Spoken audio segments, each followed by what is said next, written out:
Lakshmi sir, ഒന്നുകൂടെ glamour ആയിട്ടുണ്ടല്ലോ. Makeup കൂടുതലാണ്.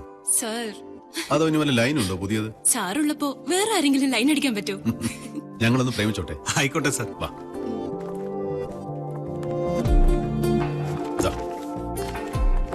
ഇതെന്താ സർ?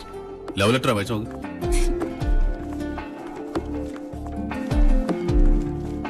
സർ, ഇപ്രാവശ്യം ഒരുപാടുണ്ടല്ലോ സർ. ഈ വർക്കിനെ കുറിച്ച് ഞാൻ എപ്പോ സംസാരിച്ചാലും ലക്ഷ്മിക്ക് ചെവി മാത്രമേ കേൾക്കൂ. മനസ്സിലായി സർ. No questions asked. വളരെ പ്രിക്കോഷൻസ് വേണ്ട ഒരു ജോബാണിത്. അതുകൊണ്ടാ ഈ നമ്പേഴ്സിനെ കുറിച്ചുള്ള എല്ലാ details incoming outgoing all maximum. Okay sir, ഇത് എപ്പോഴേക്ക് വേണം സർ? പറ്റിയ ഞാൻ ഇവിടുന്ന് പോകുന്നതിന് മുമ്പ്. അയ്യോ, ഇവിടുന്ന് പോകുന്നതിന് മുമ്പോ? സർ, ഫോർമാലിറ്റീസിന്റെ പുറകെ പോകാൻ ആര് പറഞ്ഞു? മൊബൈൽ കമ്പനിയിൽ ചെക്കന്മാരില്ലേ, എക്സിക്യൂട്ടീവ്സ്. കണ്ണേ പൊന്നെ മുട്ടേന്നൊക്കെ വിളിച്ചാൽ ഏത് ഇൻഫർമേഷനെ തരാത്തെ? മൊബൈൽ കമ്പനിയുടെ ഓണർഷിപ്പ് വേണം എഴുതണം. ഞാൻ ശ്രമിക്കാം സർ. എന്ന് പറഞ്ഞാൽ പറ്റില്ല. It's A very important job. അതുകൊണ്ടാണ് ഞാൻ നേരിട്ട് വന്നത്. എത്രയും വേഗം അത്ര ഞാൻ പറയുന്നു. Yes sir.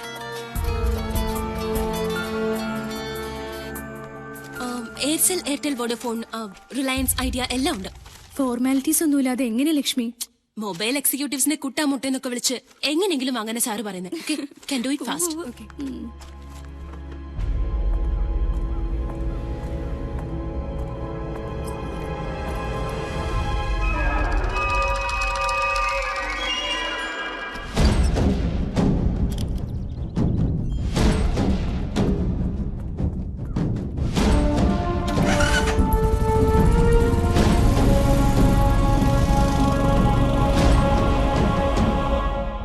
Interpol, CIA, FBI, Mossad ഇവർക്കൊക്കെ ഒഫീഷ്യൽ റിക്വസ്റ്റ് പോകുന്നതിൽ കുഴപ്പമില്ല സർ. പക്ഷെ കോർ മാറ്റർ സംഗതിയുടെ ന്യൂക്ലിയസ് പുറത്തു പോരുന്ന മാത്രമേ ഉള്ളൂ. അതെ, അതാണ് സാർ ഞാനും പറഞ്ഞു വരുന്നത്. നമ്മൾ ചിലർ അറിഞ്ഞതിൽ കൂടുതൽ മറ്റാരെങ്കിലും ഇത് അറിയുന്നുണ്ടോ, അറിയാൻ ശ്രമിക്കുന്നുണ്ടോ? somebody is watching me, sir. ഞാനിപ്പോ ബഹുമാനപ്പെട്ട ADGP പീറ്റർ സക്കറിയ സാറിന്റെ പടിവാക്കിലാണ് സർ. കണ്ടിട്ട് വിളിക്കാം. ഓക്കെ.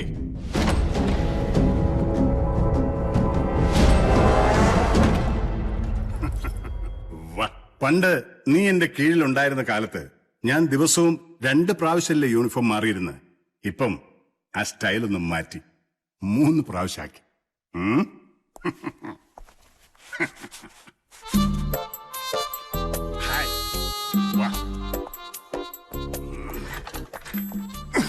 ഇത്രയും വൃത്തിയും ഷൈനിങ്ങും ഉള്ള ഷൂസ് കേരള പോലീസിൽ ആർക്കെങ്കിലും ഉണ്ടോ? ആർക്കുമില്ല. പക്ഷെ സാറിന് എന്താ പറ്റിയത്? സാറിന്റെ എത്രയോ ജൂനിയറാ ഞാൻ. എന്നെ കാണുന്നുണ്ടെങ്കിൽ എടാ പെരുമാളെ ഇങ്ങോട്ട് വാന്ന് പറഞ്ഞാൽ ഞാൻ സാറിന്റെ മുമ്പിൽ ഒന്ന് സല്യൂട്ട് അടിച്ച് നിൽക്കില്ലേ? ഇത് എന്നോട് പിണക്കമാണോ? എന്നെ ഇഷ്ടമല്ലേ? എന്താ എന്നെ കാണാൻ വരാത്തെ എന്നൊക്കെ പറഞ്ഞ SMS-ഉം ഒരുപാട് മിസ് കോളും ചില പെമ്പിള്ളേരെ കൂട്ട്. Sir, what's your real problem? Tell me. എടാ, എന്നെ പോലെ സിൻസിയർ ആയിട്ടുള്ള ഒരു പോലീസ് ഓഫീസർ ഫോഴ്സിലുണ്ടോ? നീ പറ. എന്നിട്ടും എനിക്കെന്നും അവഗണന. ആ തെണ്ടികളുണ്ടല്ലോ 2 DGP-മാർ, രണ്ടും സർവീസിൽ എന്റെക്കാൾ ജൂനിയർ. എന്നിട്ട് പവർ അവർക്കാ. കാരണം എന്നാന്നറിയാവോ? ക്ലീൻ അടിക്കാൻ എന്നെ കിട്ടില്ല. നിനക്കറിയാമോ, നിന്നെ ഈ അന്വേഷണത്തിന്റെ ചുമതല ഏൽപ്പിക്കാതിരിക്കാൻ അവര് മാക്സിമം ശ്രമിച്ചു. എന്റെ ഒറ്റയാളുടെ നിർബന്ധമാ നിന്നെ ഇതിന്റെ ചുമതലക്കാരനാക്കിയത്. എന്നിട്ടാണോ സാറിന് പവറില്ലാന്ന് പറയുന്നത്? 2 DGP-മാർ മാക്സിമം എതിർത്തിട്ടും സാറിന്റെ ഒറ്റയാളുടെ പവർ കൊണ്ടല്ലേ എന്നെ അന്വേഷണ ചുമതല ഏൽപ്പിച്ചത്. അതിപ്പം പവർ എന്നൊക്കെ പറയുമ്പോ സാറിനെ ആരവഗണിച്ചാലും ഞാൻ സാറിനെ അവഗണിക്കില്ല. വാസ്തവാണോ നീ പറയുന്നേ? വാസ്തവം. ഓ, സത്യത്തിൽ സ്നേഹം കൊണ്ട് നിന്നെ എനിക്കിപ്പൊ കെട്ടിപ്പിടിക്കാൻ തോന്നുന്നു. പക്ഷേ ഷർട്ട് ചുളിയും. ഒരല്പം ജോലി തിരക്കൊണ്ട് ഞാൻ പോയിട്ട് വന്നാ മതി. ഓഹോ, ആയിക്കോട്ടെ. ഇവൻ എനിക്കിട്ട്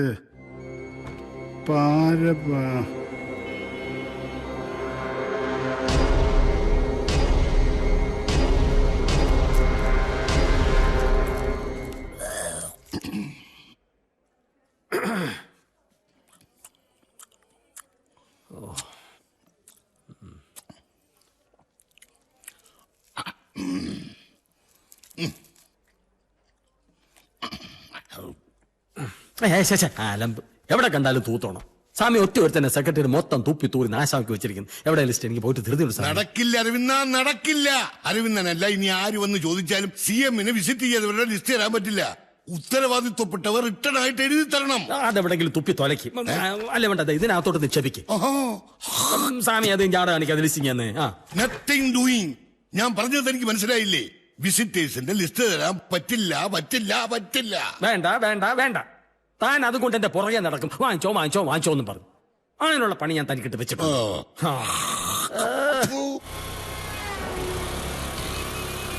നിർത്തിക്ക്. ഓക്കെ. എന്താ പേര്? നന്ദു. വലിയ ഉപകാരം സാർ. ലിസ്റ്റ് കിട്ടിയില്ല സാർ. സ്വാമി എന്ന് പറഞ്ഞു. തരണയിൽ കാര്യകാരണ സഹിതം മുദ്രപത്രത്തിൽ എഴുതി കൊടുക്കണമെന്ന് പറഞ്ഞു കോളാമ്പി. എന്നയാള് പറഞ്ഞു. അങ്ങനെ തന്നെ പറഞ്ഞു. ആഹാ.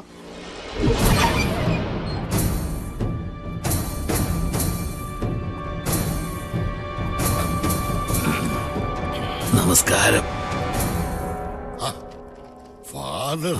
ഫാദർ പുന്നക്കോട്ടിൽ. അച്ഛനെ ഓർമ്മയുണ്ടോ ആവോ? അറിയാം. ഇരിക്കണം, ഇരിക്കൂ. ഈ CM-ന് മേലാതായ വിവരമൊക്കെ ഈ പേപ്പറിൽ നിന്നും TV നിന്നൊക്കെ അറിഞ്ഞായിരുന്നു.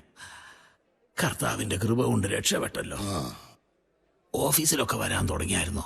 ഇല്ല, അടുത്ത മൺഡേ വരും. പുറത്തെ പരിപാടികൾക്കൊക്കെ പോവൂ? വല്ലപ്പോഴും ഒക്കെ പോകുമായിരിക്കും. ചില റെസ്ട്രിക്ഷൻസ് ഒക്കെ ഉണ്ടെന്ന് മാത്രം. സെക്യൂരിറ്റി റെസ്ട്രിക്ഷൻസ് ആവും? അല്ല, മെഡിക്കൽ റെസ്ട്രിക്ഷൻസ്. 2-3 പ്രാവശ്യം മാത്രമേ അച്ഛനും അദ്ദേഹവും തമ്മിൽ കണ്ടിട്ടുള്ളൂ എങ്കിലും അച്ഛനോട് എന്തോ ഒരു പ്രത്യേക താല്പര്യമുണ്ട് അദ്ദേഹത്തിന്. ആന്നോ? അച്ഛന്റെ സംരക്ഷണയിലുള്ള അനാഥാലയം സന്ദർശിക്കാവുന്ന മൂപ്പർ അച്ഛനോട് സമ്മതിച്ചായിരുന്നു. ഈ അനാഥാലയത്തിലെ പിള്ളേർക്ക് സിനിമ സ്റ്റാർ മതി. അപ്പൊ അച്ഛൻ പറഞ്ഞു CM അതിലും വലിയ സ്റ്റാറാണ്. അദ്ദേഹം ഓഫീസിലൊന്ന് വന്നോട്ടെ, അച്ഛൻ വന്ന് നിർബന്ധിച്ചാൽ മതി, തീർച്ചയായിട്ടും വരും. ആന്നോ? എന്നാ ഓഫീസിലല്ലേലും പുറത്ത് എന്നായെങ്കിലും പരിപാടിക്ക് വരുമ്പോ അച്ഛൻ പോയി കണ്ടോളാം. എന്നാലും മതി.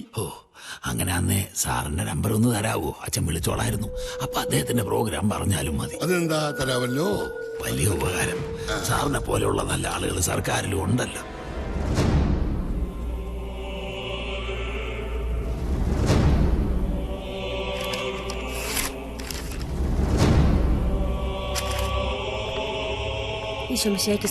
ഇപ്പോഴും എപ്പോഴും സ്തുതിയായിരിക്കട്ടെ.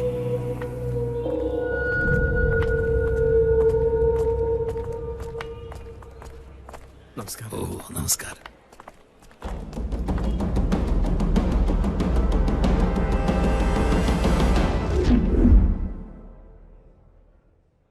എനിക്കൊന്നും കാണണ്ട സാർ, ഒരു തെറ്റ് പറ്റിപ്പോയി. വാസുദേവൻ സാർ എല്ലാ വിവരങ്ങളും എന്നോട് പറഞ്ഞു. എനിക്ക് CM-ന്റെ മുറി ഒന്ന് കാണണം പ്ലീസ് സാർ. തനിക്കെന്നെ ഒരു വിലയില്ല. അയ്യോ, വന്നോട്ടെ സാർ, വന്നോട്ടെ.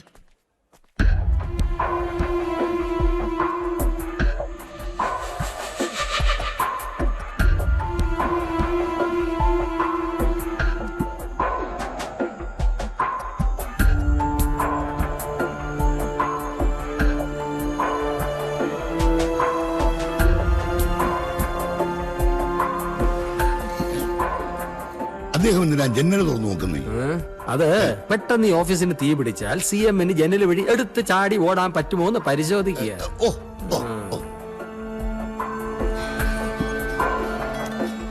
വിസിറ്റേഴ്സ് ലിസ്റ്റും ഹിഡൻ ക്യാമറൽ ടേപ്സും കൈയോടെ അരവിന്ദാക്ഷൻ ഏൽപ്പിച്ചേക്കണം. സ്വാമി എന്തോ തരാമെന്ന് പറയായിരുന്നു. മാറിയില്ലേ?